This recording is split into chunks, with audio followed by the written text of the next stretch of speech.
বিশ্ববিদ্যালয়ের শিক্ষার্থীরা একে একে সুমধুর কণ্ঠে তিলাওয়াত করছেন সূরা বা আয়াত। প্রতিটি কণ্ঠে তাওহীদের সুর। পুরো হলরুম জুড়ে যেন নেমে এসেছে স্বর্গীয় প্রশান্তি।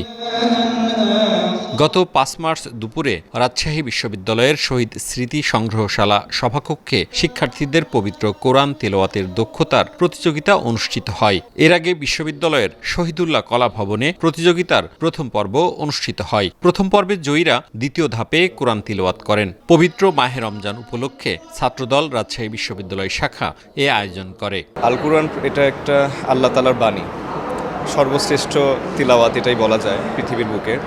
তো আলহামদুলিল্লাহ আমি এই প্রতিযোগিতা অংশগ্রহণ করতে পেরে খুবই ভালো লাগছে। জাতীয়তাবাদী ছাত্র দলের মতো একটি সংগঠন এত সুন্দর একটা আয়োজন করেছে, এজন্য তাদেরকে অবশ্যই ধন্যবাদ দেওয়া উচিত আমাদের, এবং ক্যাম্পাসে এটা যেন জারি থাকে।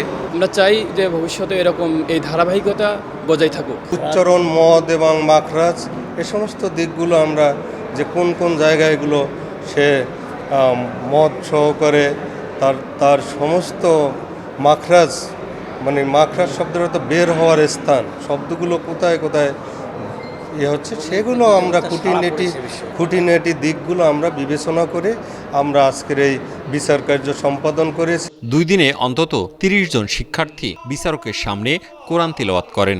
বিচারকরা প্রতিটি হরফের মাখরাজ ও উচ্চারণ সঠিক কিনা, তিলাওয়াতের গতি, দীর্ঘস্বর ও নাসিক্য উচ্চারণের সঠিক প্রয়োগ, কণ্ঠের মাধুর্য এবং আবেগের বহিঃপ্রকাশ মূল্যায়ন করেন। প্রতিযোগিতা শেষে প্রথম বিজয়ীকে 10,000, দ্বিতীয় বিজয়ীকে 5,000, তৃতীয় বিজয়ীকে 3,000 এবং চতুর্থ থেকে 10 জনকে বিশেষ পুরস্কার 2,000 টাকা করে দেয়া হয়। সারা জাহানের সৃষ্টিকর্তা যিনি মহান আল্লাহ তাআলা, তার নিজস্ব বাণী, তিনি এটা আমাদের মহাগ্রন্থ।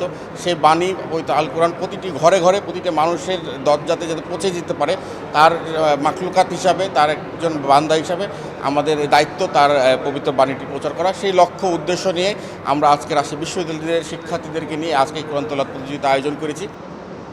কোরআন তিলাওয়াত প্রতিযোগিতায় বিচারক হিসেবে ছিলেন বিশ্ববিদ্যালয়ের শিক্ষক ও আলেমরা। মওদুদ রানা, সময় সংবাদ, রাজশাহী।